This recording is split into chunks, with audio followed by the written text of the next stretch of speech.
Welcome to episode 3 of the Alchemy of Man Project podcast. As always, I am your host, Nick, and today we have one of the men from one of our men's groups, Doug. Doug has been part of this work probably the longest from all of the men, and this conversation is quite a special one in that he was one of the first in the men's group in Ballarat. Similar to me, Doug is a father to a 2-year-old boy, and we have a great conversation around fatherhood in the sense of men's work.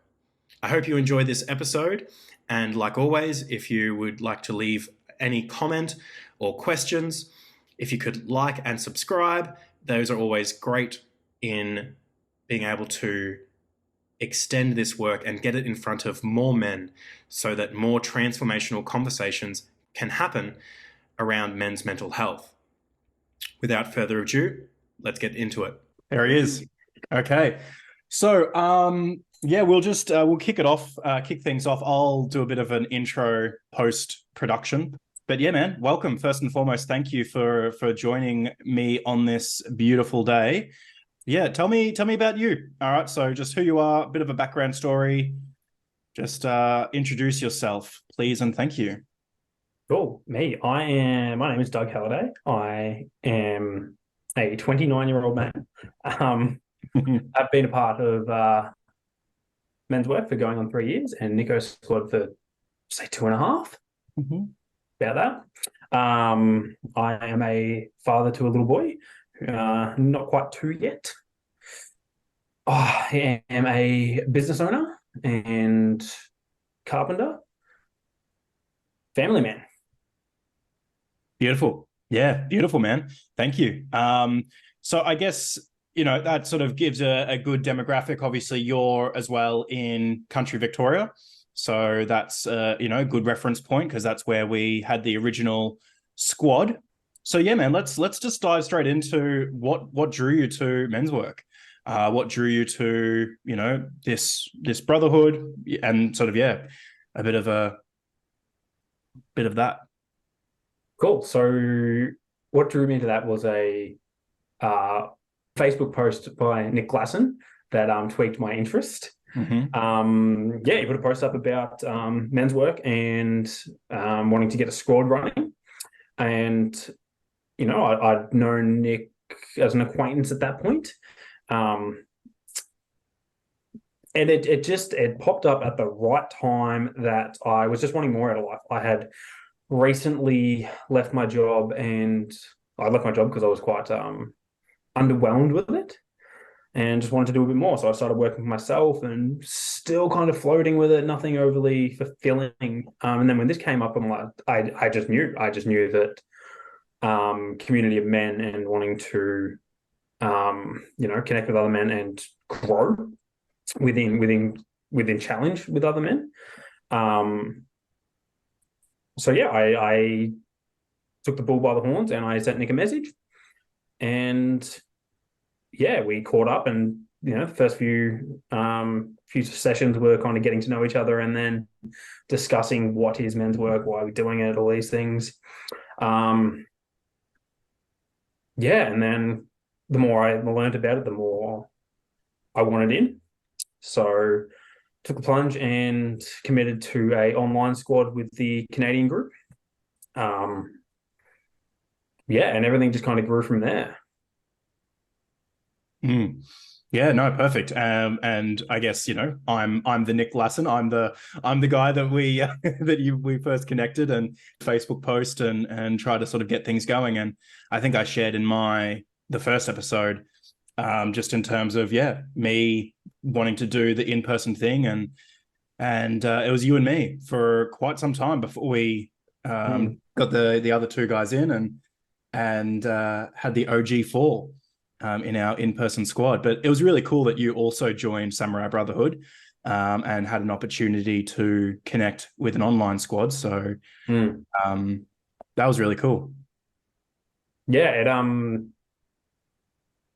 I found that you and I were really like kind of like when it came to we'd catch up on a Tuesday. I think you had your session on a Thursday, mine was on a Friday, and we'd catch up like the next Tuesday, and would it kind of fostered this beautiful like connection with discussing expanding the idea of what men's work was going to look like for the both of us.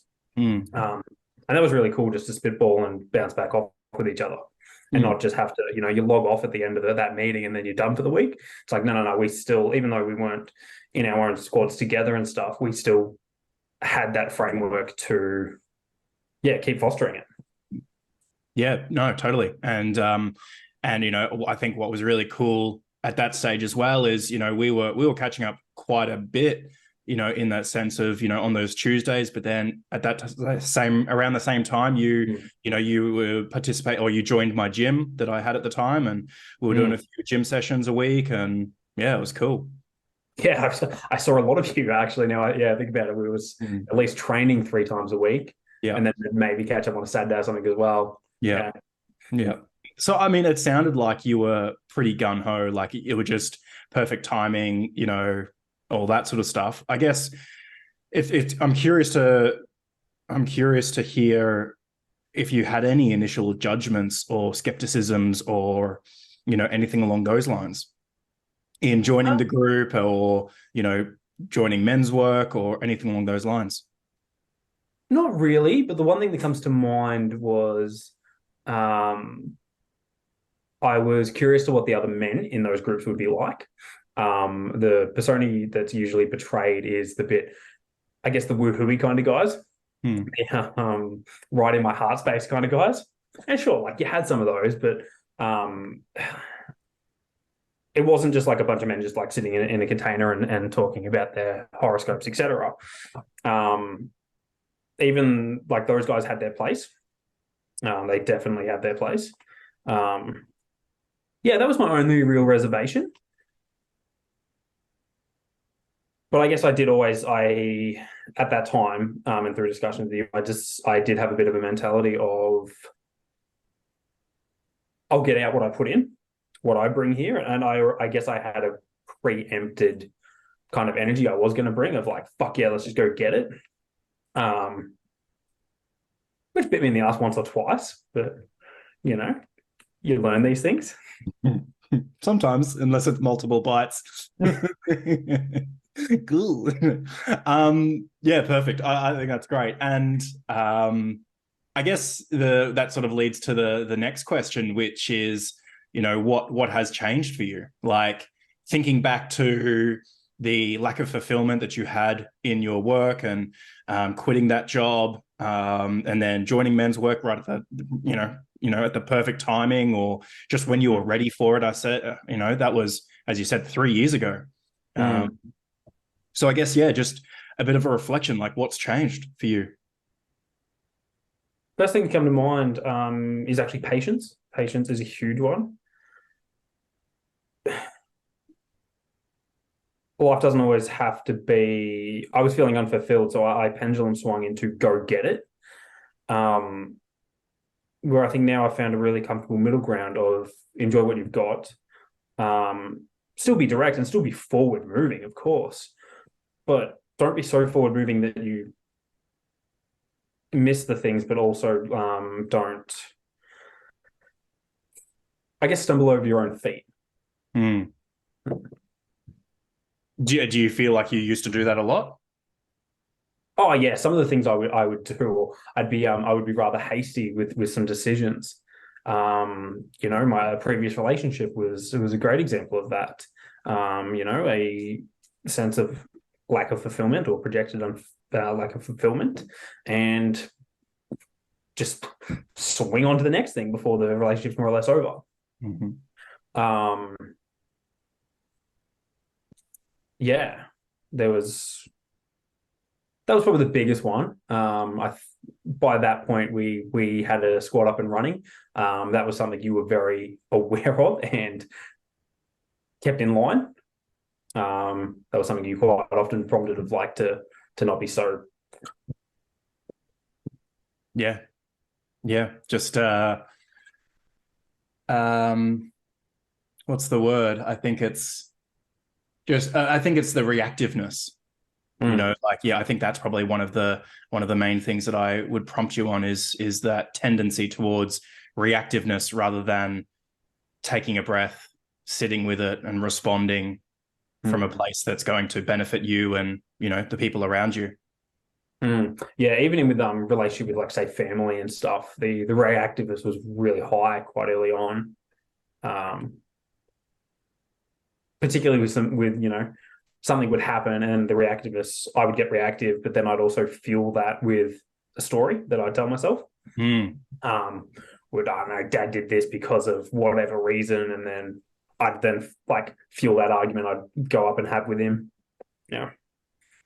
Going to bite his head off, but then really it was just all like this, as you said, the stories in your mind that you were sort of just getting upset about, and creating your own suffering in many ways.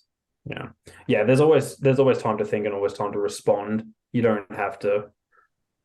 Only on very rare occasions does something need to be answered immediately.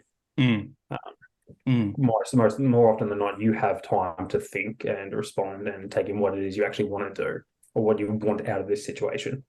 Yeah, totally. Yeah, absolutely. I mean, you've gone through some significant life changes over these last 3 years. And I guess, as you mentioned earlier about having your son as well. And yeah, I think it's been quite great it's been awesome to see how you've transitioned through each of those phases with the support of the group. But yeah, in terms of like, how has it felt having the men's group throughout all of the transitions in life? All of these amazing and huge things that have happened over the last 3 years. Uncomfortable. Okay. Honestly, uncomfortable. Yeah. Yeah, 100% at times it's been hella fucking uncomfortable, especially at those bigger moments, those transition moments. A lot of those were self-initiated, self-inflicted, which was very uncomfortable to hear or even sit with or realize. And you get bitter about it. Oh, I did. I would get somewhat bitter about it, like, fuck, I'm just gonna get roasted again, rah, rah, rah. But reflecting back now, I am very grateful. And the stories you get put in this uncomfortable situation, you kind of get called up and called forward, and you're just like, oh, fuck that. And you make up stories about, like, oh, these guys are just judging me, and like that's just what they do. But then, fast forward 6 months or more, and I've gone through the period and everything's settled, everything's good.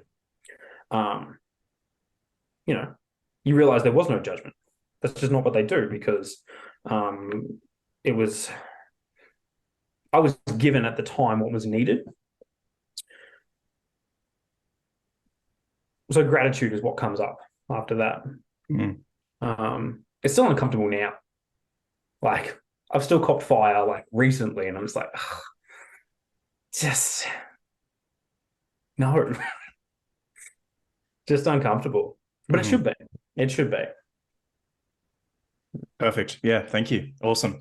So I guess that segues beautifully to the next question, which is, what has been your favorite process? What has been something that you've liked the most in group? What's your favorite memory or process that you've done?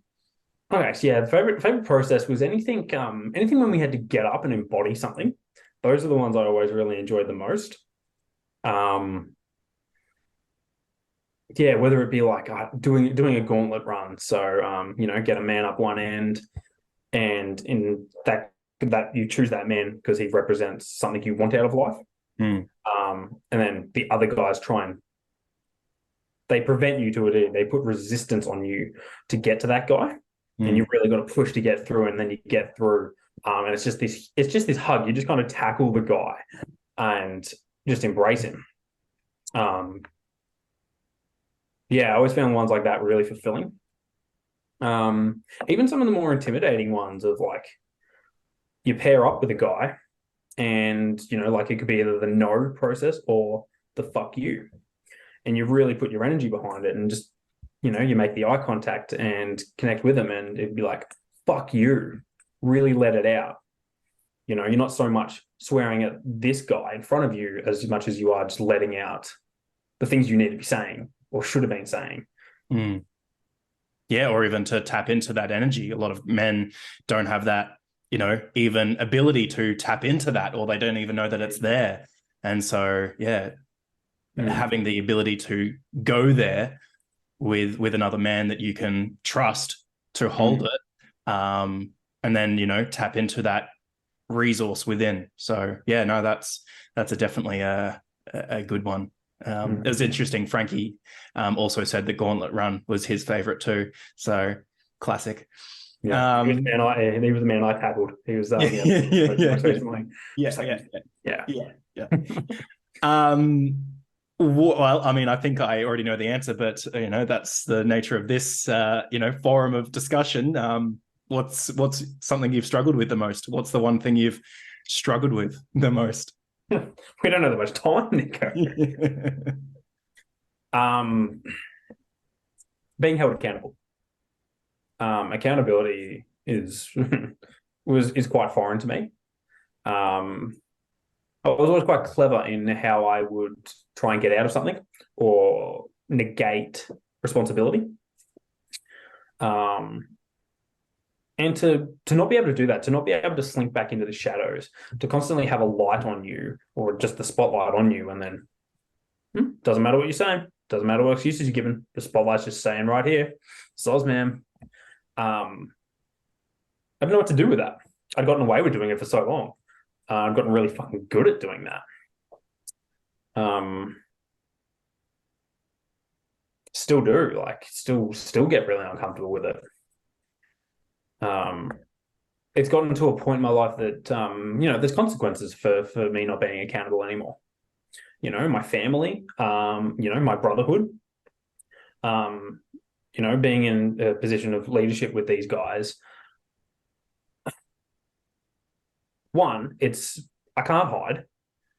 Two, if I'm trying to hide constantly, well, how am I supporting those guys? How am I showing up to lead them in any way? I'm very grateful and fortunate that my partner also doesn't put up with it. And sure, that's where it gets, the discomfort of accountability gets really uncomfortable and get ugly at times. But she still stood there. She still stands beside me, and loves me all the same. But goddamn, does that make me uncomfortable? Yeah, it's been a huge growth edge for you, for sure. It's cool. Cool's not the word I'd use, but yeah. Well, you're on the other side of it. Remember, it's like the gratitude afterwards. That's... Oh, the growth side. Oh, okay, the growth's cool. Yeah. Sure. Cool. Did you want to expand on that? Is there a second struggle, or you're happy to move on? Or your least favorite process?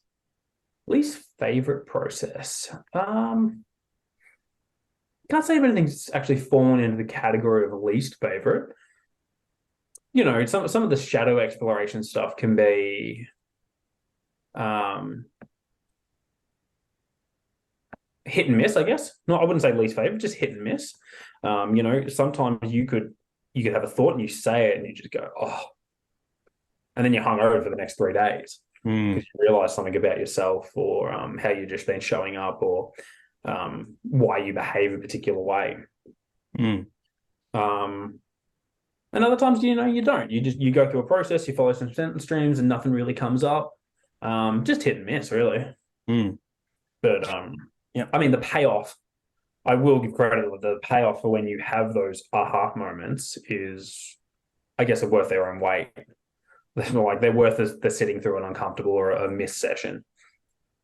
Yeah, no, absolutely. And I think when we sort of delve into those sort of heavier nights, and do bring forward some of the I guess we can call them darker aspects of self, and in the sense of just, and darker being parts that we don't normally show people. And yeah, that can definitely, or that we didn't even realize were there. And then having that sense of, as you said, that hungoverness the next day. But then afterwards, this, I don't know, strength, self-awareness, liberation. Those are the words that sort of come to my mind. If you want to add a word of your own, maybe. I mean, the best analogy I've got is just like after a slow lift, like, Yeah. you hit DOMs, you're quite cooked, a huge deadlift, and you're just like, oh, I'm done for the next 3 days. But like, by the time you've recovered and you go back in to do that lift, you just feel stronger. It's there. It's fueled you. Yeah. Great analogy. Yeah, perfect. All right, I'm really interested to hear your take on this question, which is, what do you think men need? What do you think society needs to change, to do? What do you think, we as a society need to support men better, and or men support themselves better? That's, take it away. Each other. The thing that men need most is each other. Women have done a lot for men, but there's only so much that women are women at the end of the day, and men are men. Controversial, I know. Jack Donovan talks about it quite good. He refers to the campfire being the solar system, campfire being the sun, and then the men around it being the planets. And to think about it, as in the tribe, you would sit around the circle, and there would be times that the men would go off, and you would sit together, and you're with these men daily. They're part of your tribe and your community. You see them, they see you. Nothing's hidden. I mean, literally, like you would be lucky to have a piece of cloth. You are literally exposed. Everything is seen, not just the physical representation, but all your behaviors, everything. And particularly the elders, they knew what it was like to. You can't let those unhelpful behaviors run rampant, because in a tight knit community, it would do damage. So fast forward to today, where men are so spread out, and not as interconnected as we used to be. The one thing I think we need the most is to sit down in a circle and just be honest. Have constant connection, constant fire. Fire is warming. It is not there to burn or to do damage. It is to warm and to heat and to give life. Yeah. Beautiful. Yeah, I love that. And I guess maybe a follow-up question from that is, how do you think we get there? Because I mean, as you said, like, men are so separate, men are so isolated in their own worlds. How do we gather again in a solar system around a fire? How do we do that as a society? Your opinion? I think you touched on it in your first episode. I got partway through it, where you had mentioned that we need to change the dialogue that we're having. Sure, we're having the conversation, the "Are you okays?" but it needs to change. It needs to evolve. It needs to grow more.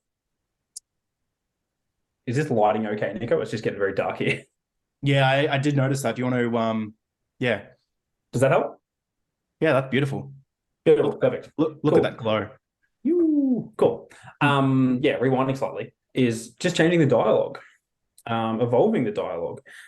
It's quite often men typically only talk when you go camping and have a few beers. Sure, you've got the aspect of the fire in that there, but that's not everyday life. That's once in a blue moon that men do these things. Especially just with men. Am I right? Especially just with men, you're right. Yeah. Like, you camp. A lot of men will go camping with their partners, their family, and have a family holiday. But there's a lot of very big cities that a lot of men don't even do that. You know, we emulate, like, you know, us gathering in circle every week. That's emulating that sitting in the fire, sitting in a circle. Yeah, it's, I mean, how do we break down the evolution of having a conversation? It's the hard part. It does fall back to how we have these conversations. You know, to be more intentional and direct, not just either choosing when validation is needed, not just validating because that's the thing you should do and just be all accepting. Men strive and challenge. That's what, you know, you see this a lot in boys where, you know, you can have boys and girls, and you know, a boy will be like, "Oh, see how high I can throw the ball," and the other boy will be like, "Oh, I can throw it higher than you." Where girls are more inclined to go, "Oh, I can throw it just as high." You know, men and boys just have a natural inclination to challenge. So, I guess fostering that in a healthy way, like some challenge can be ego-based, which can be detrimental. I guess when I talk challenge, it's not I'm better than Nick or I'm better than, you know, Frankie or anyone else. It's not to be better than anyone. It's just to actually uplift the average. It's to uplift everyone, not the individual. Well, the individual, yes, but not to place him higher than someone, I should say. Yeah, beautiful.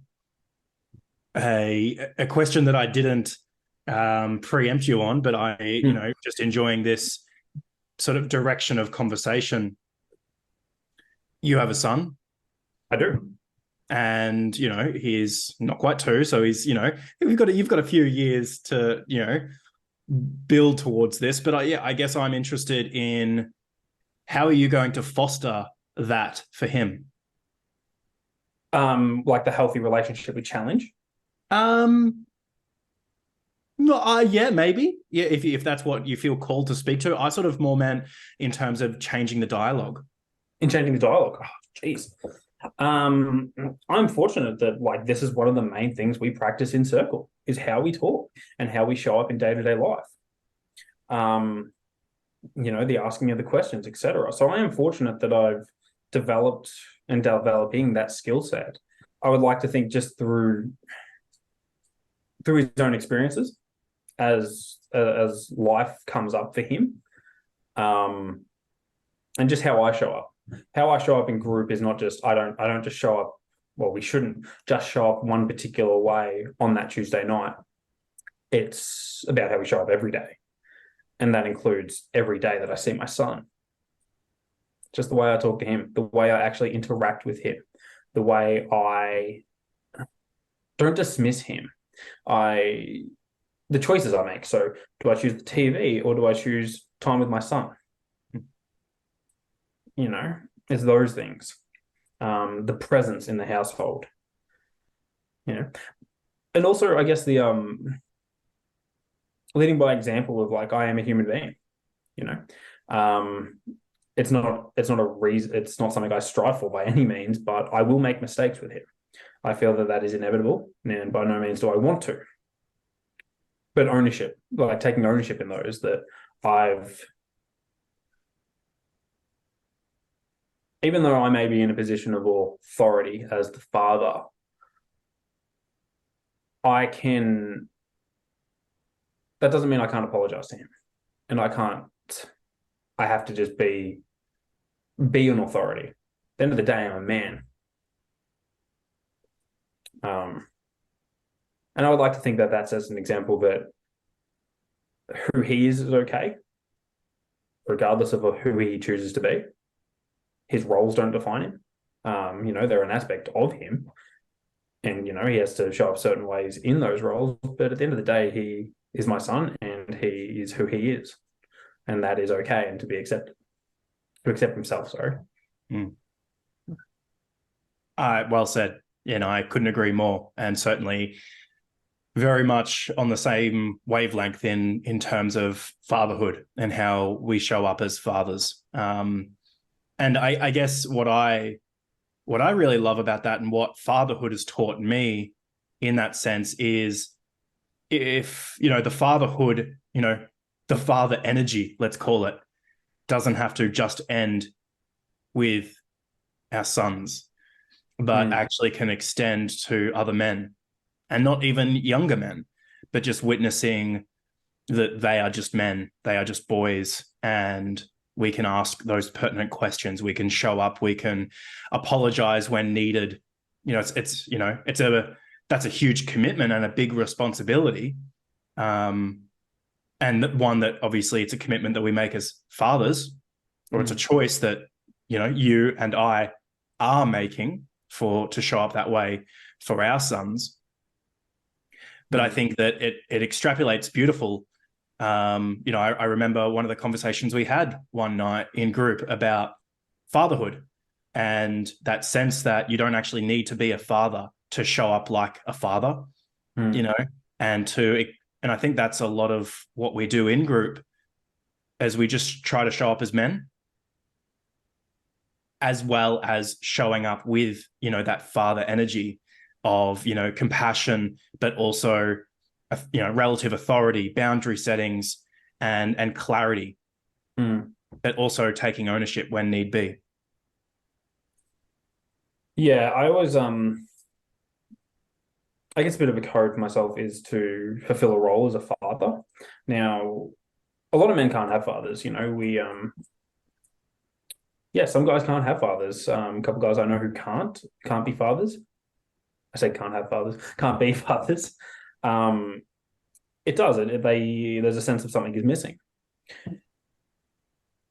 You know, as in parenthood, like the men that aren't going to be quote unquote dads, as in have children of their own. Yeah. You know, they may be dads, but their child's not present. All sorts of things, and like that's I can't think of someone who that hasn't cut them up in some way.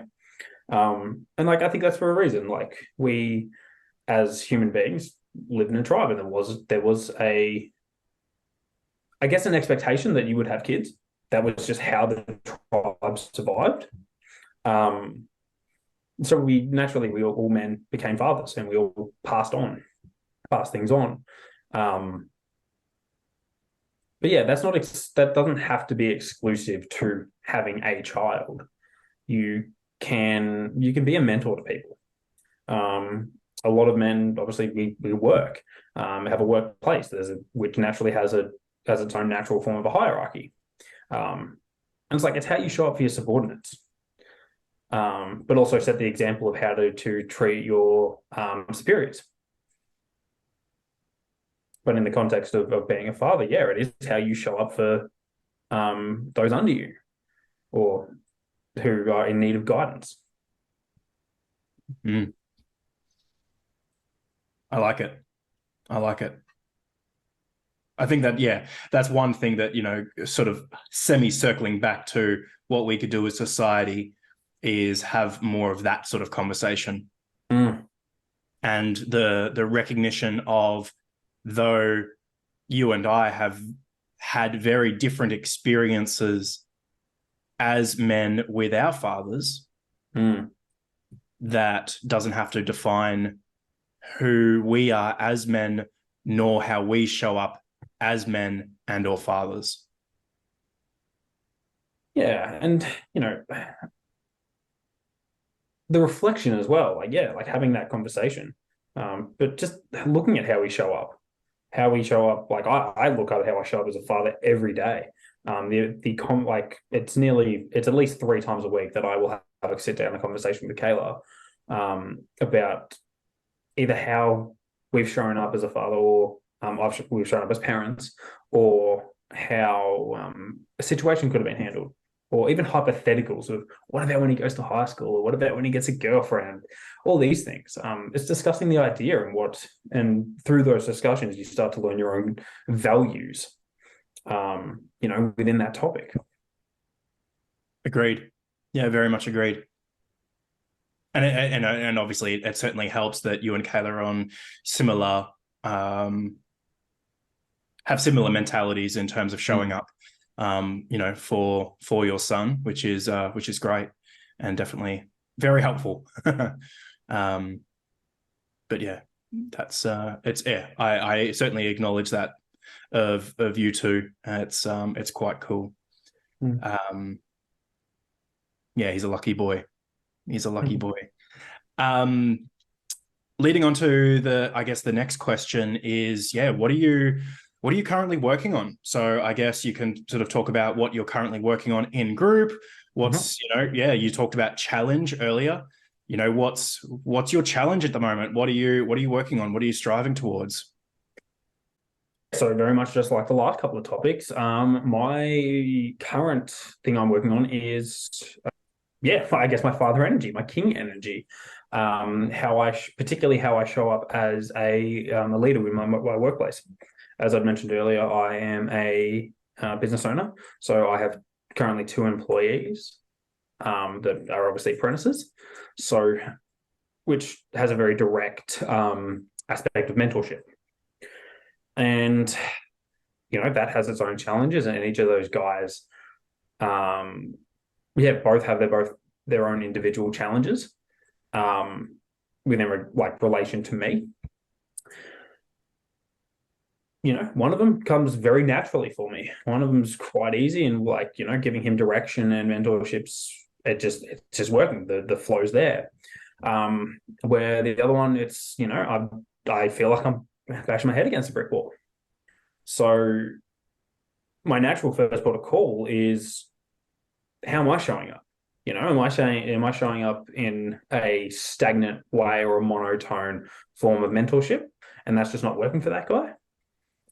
So yeah, and I guess I don't know if you'd mentioned that we set accountabilities within group for every quarter. Yeah, cool. So going into this new quarter, that's my primary goal. So I'm having open discussions with my accountability partners to how to show up.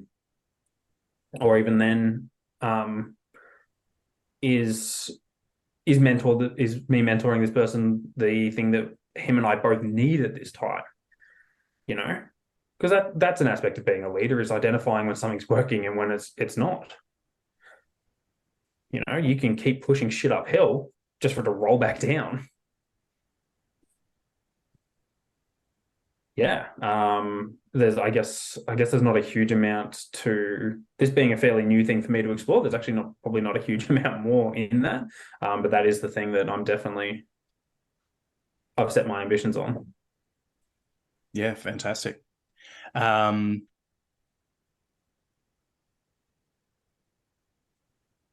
Could you, this is sort of, non-prompted, but I'm going to just flow on from this question stream. Yep.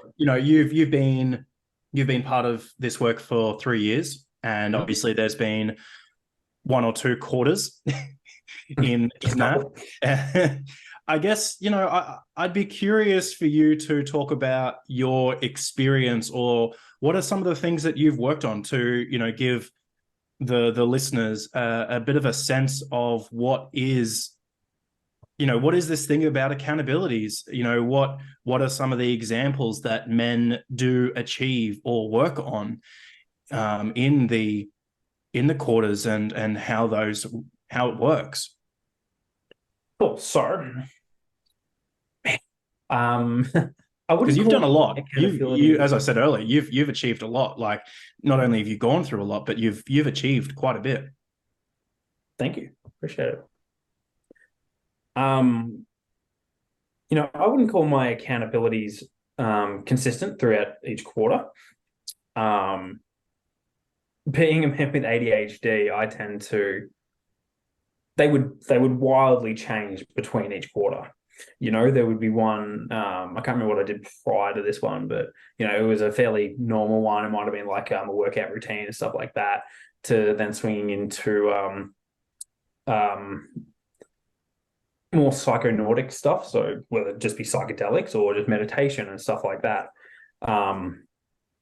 With the intention of finding other avenues of exploring the subconscious. There was a quarter I did around learning constellations. That was a pretty cool one, actually. I learned a lot out of that. That was which I always get a bit of a kick out of it when I walk outside and I can see the stars and I'm just like, ooh, well, there's that one. I know that one. Which I think is really cool. So recently, I always had the mentality that your accountabilities had to be set on something new, something you haven't previously done or something you want to do. Which, yeah, in some aspects, I think can be a cool thing for guys that don't exactly have a passion. By all means, try new things and stuff. Where for me, recently, the last couple of quarters have been identifying what are the biggest issues in my life. And I've had a few financial struggles, so I set my accountabilities around some financial goals. There's been a time that I've had some relationship struggles, so I've set those accountabilities around that. There have been times that I've set an accountability around something new and shiny, and all in the meantime, I've got say I've got relationship issues going on in the background, and I'd be cooked by that end of the quarter. So I'm trying to work on those. I'm trying to get that to work with my partner, but then at the same time, I'm trying to do all these workouts and all this other stuff, and it just flattened me. So identifying that, hey, I'm having a few issues with the guys at work, and really wanting to cultivate a culture within my business and stuff. So I'm like, okay, let's set the accountability around that. Yeah, I guess that's for me. Some of the other examples that like guys have done have been they've been typically relationship based, own mental state as well is a big one. Actually having time to themselves and being able to having time to reflect and stuff. Actually, it's quite a lot of self-reflection stuff now I think about it. Journaling is a great tool to be used in some of those accountabilities. Or even just simply just like having workout routines. Guys that really struggle with body maintenance or diets. Actually, I did a diet one and did one a couple of times. Yeah, they don't have to be grandiose or anything like that. They can just be a simple, hey man, I really want to drop 10 kilos.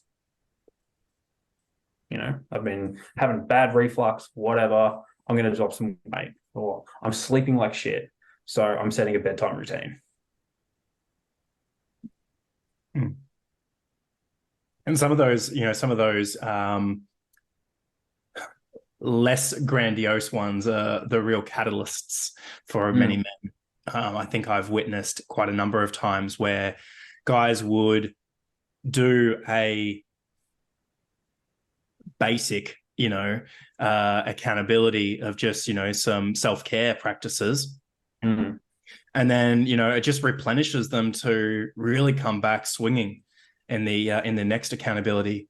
And certainly I recall a couple of guys that tried to do back-to-back accountabilities of big, broad, huge, tasks. And yeah, it just cooks them.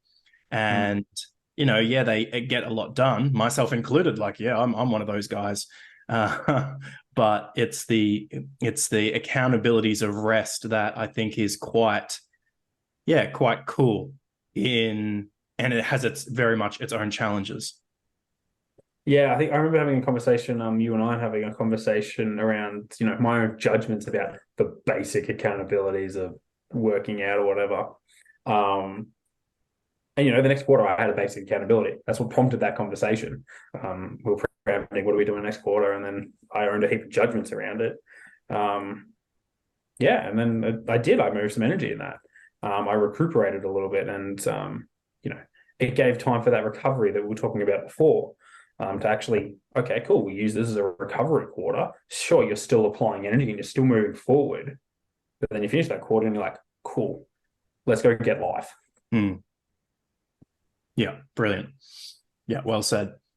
Okay, cool. Well, I guess the last prompt that we have here is just opening it up to whether you want to ask me a question. Cool. I mean, we kind of already touched on this. But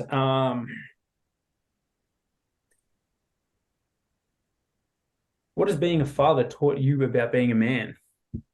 Oh, we have sort of semi-touched on this. Yeah. I mean, I have a No. two-part question, by the way, so Oh, feel two free to parts. answer. Well, Yeah. that's not part of the rules. No, sorry. um, okay, yeah. Well, being a father for me has been an incredibly healing experience. Mm. Um, there has been so many times where I have showed up for, I mean, I'll admit it, like I don't know how to show up for him, but there's just something innate. I'm a natural parent, and that is something that I'm incredibly grateful for. It just makes sense to me. And something that has been incredibly healing for me in that experience is how that has translated to my own nurturing myself, nurturing that sort of that inner child. So I remember when, Avi was little, like just a baby, and I would put him to bed with a mantra, that he is safe, that he is loved, and that he is okay to be. And, I would repeat this mantra and just really with this intention to build a secure attachment for him, and just to, make sure that his inner dialogue was, that voice, because that's how we create a lot of our inner dialogues, is the voice that is, that is given to us. The voices around us as children become our inner world. And so a lot of the criticisms from the parent, our caregivers, will become our internalized, dialogue, internal dialogue. What happened in that commitment to him was it almost translated to the dialogue for me. I started feeling, safer in myself. I started feeling more loved within myself. I started giving myself permission to be enough, which was, a past wounding of mine. And so to, becoming a father and my commitment to him has allowed me to show up or have an experience of me being the man or being the father that I wish I had. That a lot of my work has been healing, my father wound. And that therefore, within myself, showing up as the father that I need for myself, and having that be my sort of North Star, my guiding light of, like, if I was the loving father for little Nico, what would I want him in the exact same way as what I innately know what I need, or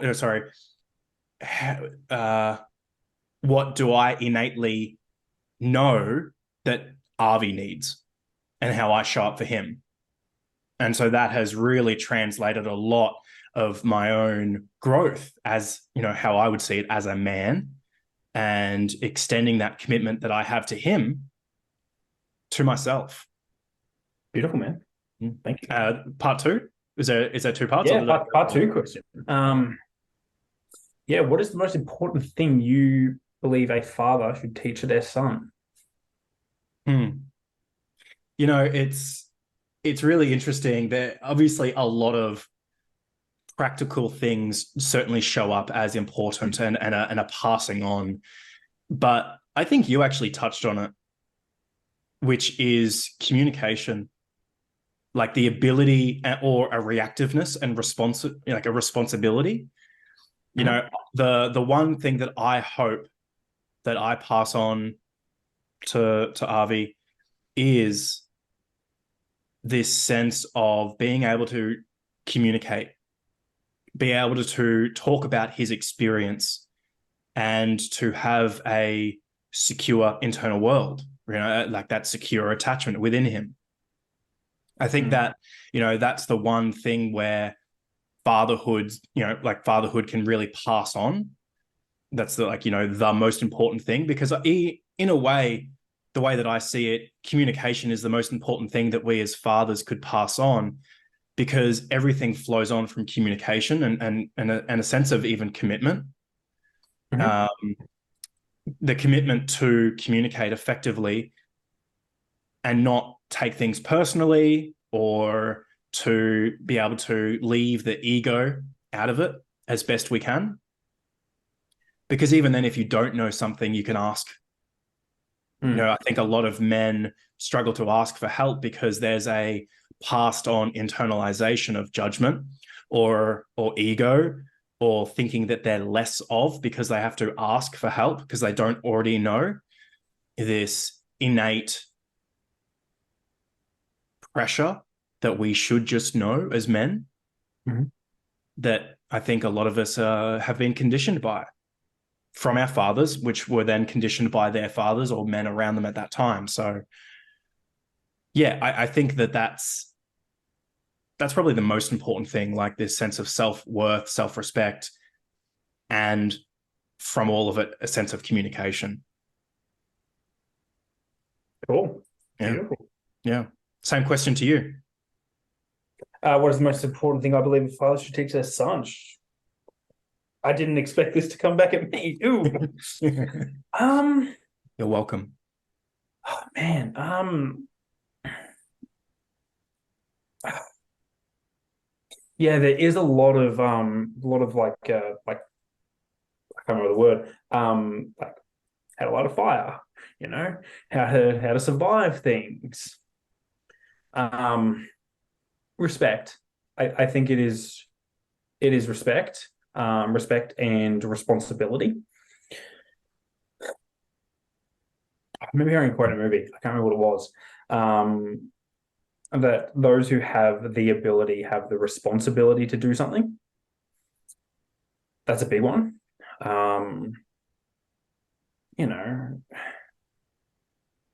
You said it before, commitment as well. I think there's nothing that really like puts this under one banner. It is a very broad scope of like what I think needs to be taught. It's like all these other things that I mentioned. So the responsibility, the commitment, the communication, all those things, all of that can still be done under the framework of being respectful. Even in giving fire to another man, even when we sit there and roast someone, respect. You still respect that guy. And that's part of the reason why you do it. How I show up for my partner is I show up respectfully, but I also do a lot of things, or a lot of the reasons that I do things is because I respect them, because I do a lot of things for my son. My son is my motivation for a lot of things. And to a sense, I respect him. I respect his potential, his pureness. Yeah. I think that summarizes the conversation, well, much of the conversation we had earlier about, what does society need to change? In that it is such a broad scope. I think you summed it up perfectly. There is such a broad scope of things that we as men, or, you and I, have had to learn, in group, and, weren't passed on from our fathers at no fault of our dads. But that sense that men, society at large, and, men as a whole, there is so much nuance that does require time, that does require commitment, does require a modeling, and even more so an unlearning. How much have you and I, and how much will we need to unlearn so that we can show up as fathers as we want? Yeah, it's a lot. It's no wonder to me that men do struggle with mental health, because there is a lot of practicality focused aspects of passing on knowledge. Again, You're a man if you can light a fire. You're a man if you can change a car tire. You're a man if you can service your own car, build a house, practical things, in a way. Mm. But then these nuanced things of respect, it's somewhat implied. I think I recall quite a number of conversations with you about this term that I think rubbed both of us up the wrong way in terms of respect your elders. Oh yeah. Yeah. and that sense of, you are older than me, but if you want the respect, then be an elder. Because at the end of the day, your behavior as an elder, like, to be called an elder, there is I think a big piece of responsibility. There's a bigger sense of commitment that, and this dialogue was passed on, like it was, forced onto them in the exact same way that they tried to force it onto us, the generation now. And, I think that's where a lot of the rebellion has come from in today's generation. Yeah. Because how many times you've run into someone, or like you've had to interact with an elder, and they're just not respectful. They're just not a respectful person. Quite degrading to a sense. And you're just like, why do I have to respect this person? By all means, I think it's important that you do still do it. If you have to have close relationships with that person due to it being family or whatever, then sure, you kind of know what you're getting in for prior to you've got a family event you're going to. It's like, oh fuck, grandpa's going to be there. There are things you can do in that and still be respectful. But sometimes you don't have to interact with that person. Just be respectful and move on. I think there's a big. You go. I was going to say, like, the amount of times it applies to everyone. Like, if you work in if in work, you quite often have a lot of people come through. Some of them can be really disrespectful. Move along. They will eventually be out of the way, and sure, you might have to detox afterwards and take a moment, but just be respectful, because you will see everyone again. You will always see people again. There's no point in being rude and disrespectful. And I think that's a really crucial discernment. I think the pendulum has swung in, well, I won't be respectful, so therefore I have to be disrespectful. Whereas there's a lot of respect in silence. You know what I mean? Just like, in terms of just, you don't have to have the argument. You don't need to have a crack at someone. You can be respectful by just moving on, not taking things personally. Yes. Just as opposed to, just like, like the sense of traffic, like driving this afternoon, and there's an assumption of respect on the roadway. But then if someone, maybe cuts off another person, quote unquote disrespect, well, that's an interpreted disrespect, but then the person's reaction to how they perceived them cutting them off. And so then they're, swearing and cursing and tooting their horn and flashing their lights and absolutely carrying on in a very disrespectful way. It's that ego reaction, the attacking from the perceived disrespect. And I think that's a really cool lesson that could be learnt, or a very cool discernment that, really would serve a lot of us. Yeah, that's a really good addition. I agree with that for sure. The thing I will add to my original answer actually is something we should teach is life. There was a number of things that I had to learn being a father. I never saw how my father handled confrontation. Best intentions, that he tried to keep me separate from that. If he had an altercation with a neighbor or whatever else, I never saw that. Which I guess kind of developed the idea that confrontation is a bad thing.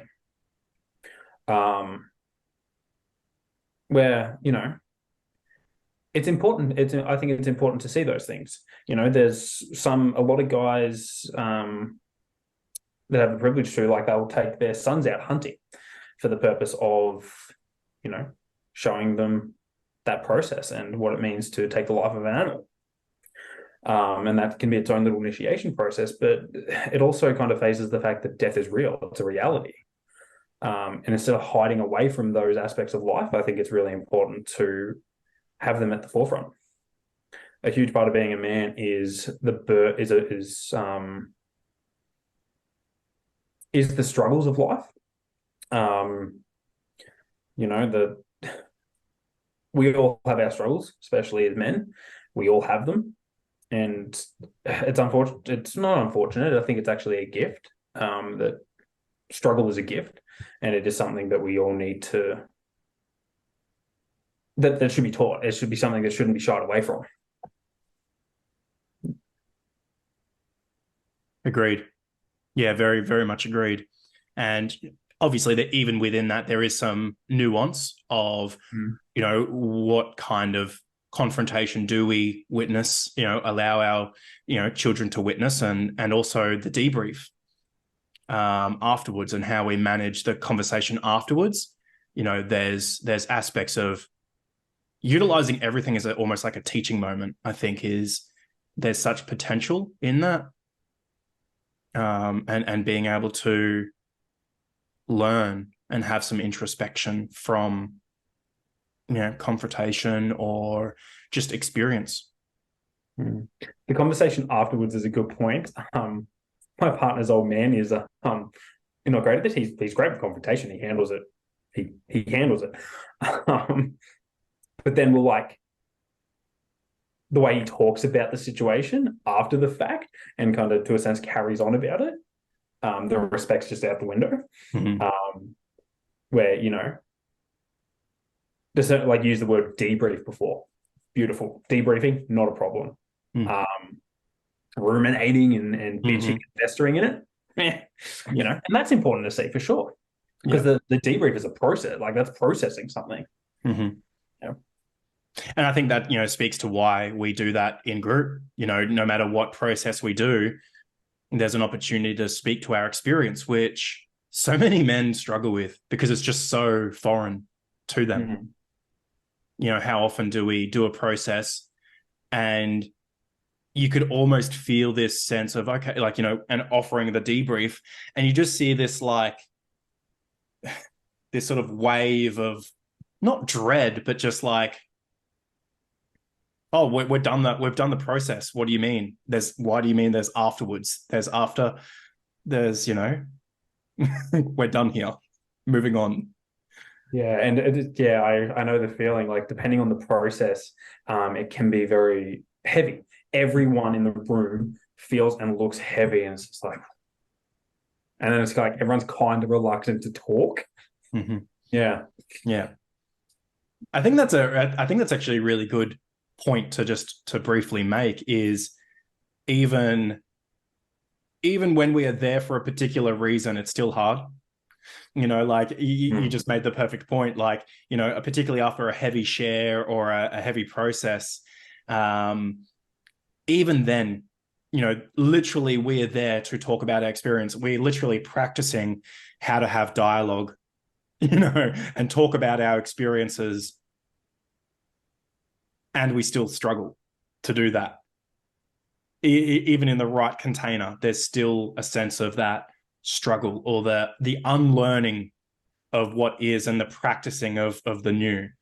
And I think that's just it's just a good point to raise, because I think there is a bit of a perception that if a man comes in for the very first time, he's just got to be sitting amongst men that are, so much further along than him. But we're all just blokes just trying to do, our best.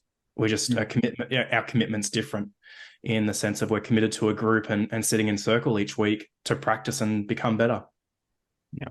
Yeah. And even though, I've done it for 3 years, and you've a bit longer before, I think, you yourself.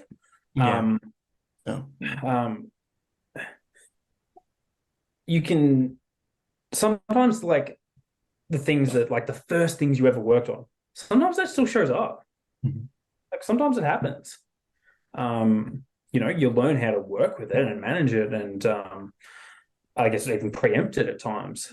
But it still does happen. Like, by no means does any man who's just joining and just starting up have to feel like they have to be at a certain level or anything. It's just like, no, where I'm at is different to where you're at.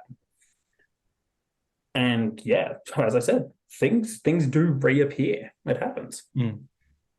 And we can sit in circle and be respectful. It's that sense of, you don't have to like everyone, you don't have to be at a certain level. It's about respecting, because the one thing that certainly does bring us all together and hold us together in that sense is our commitment to being supported, doing something different, our commitment to, just being in circle every week. That's the number one commitment, is to show up. And sometimes, how often do guys sort of apologize for this sense of, I just don't have any energy to bring anything to the group tonight. Yeah. And so I was like, well, that's the perfect time to show up. That's because that's showing the group something, and that's showing yourself something, which is inherently, you're showing life, that you can still show up even though you're struggling. Yeah, as a generalization, men can really struggle with commitment, especially today. Men can really struggle with commitment and continually showing up. And I am personally really grateful for those in that container that have continually shown up. Even some of the guys that haven't. That's not a time thing. That's not who's been there the longest. It's, as you've said, like, they've got shit going on, and they still show up. That's the commitment. And yeah, there's been those guys that have been there for 2-3 years, and they've shown up pretty much consistently every week. You might miss one or two for whatever reasons, but they still show up. And then those same guys, even some of the newer ones, hell of a week, things just falling apart around them, they still step up to the plate and still show up. Yeah, man. And you know what? I'm going to reflect back everything that you've just said, because you are one of those men, right? And I know how much you love being acknowledged. And so I'll try not to lay this on too thick, because obviously, no, but you are one of those men. You mentioned earlier that you struggle with accountability. Another word for accountability is, being accountable in your commitment. You say you're going to show up. Okay, you're accountable to show up. Oh, this is yuck. The processes and the fire ceremonies, and as we sort of briefly touched on, the normal life things and the transitions through life. I really acknowledge you for showing up. Your commitment to this work and the container, the group. I think it's great, and I think that you are certainly well on your way. You have come so far. You were one of the OGs. Again, it was you and I that were meeting every Tuesday, that started the group as such, and that was in 2021,